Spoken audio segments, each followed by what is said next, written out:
হরে কৃষ্ণ, জয় শ্রীকৃষ্ণ। প্রিয় বন্ধুরা, আপনাদের সবাইকে গীতার আলোচনায় আন্তরিক স্বাগত। আজ আমরা আলোচনা করব শ্রীমদ্ ভগবদ গীতার প্রথম অধ্যায়ের 10ম শ্লোক। আগের শ্লোকে দুর্যোধন বলেছিলেন যে তার পক্ষে অনেক সাহসী ও যুদ্ধ বিশারদ যোদ্ধা রয়েছেন।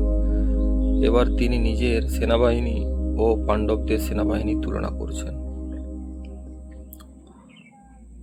অপর্যাপ্তং ততস্মানং বলং ভীষ্মাভিরক্ষিতং পর্যাপ্তং তিদ মেতেসাং বলং ভীমাভিরক্ষিতং। পিতামহ ভীষ্মের সুরক্ষায় আমাদের সেনাবাহিনী অপরিমেয় ও অপ্রতিরোধ্য, আর ভীমের নেতৃত্বে পাণ্ডবদের সেনাবাহিনী সীমিত। বন্ধুরা, এই শ্লোকটি নিয়ে বহু ব্যাখ্যা রয়েছে।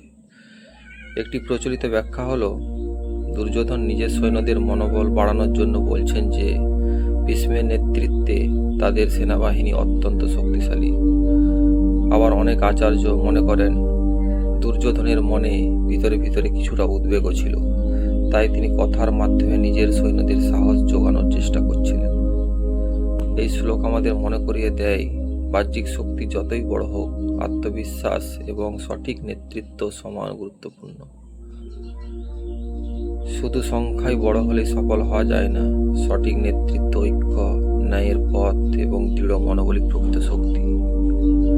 যদি আজকের আলোচনা ভালো লেগে থাকে তাহলে ভিডিওটি লাইক করুন, কমেন্ট করুন এবং গীতার আলোচনাটি সাবস্ক্রাইব করে আমাদের সঙ্গে থাকুন। পরের ভিডিওতে আমরা আলোচনা করব প্রথম অধ্যায়ের 11 শ্লোক।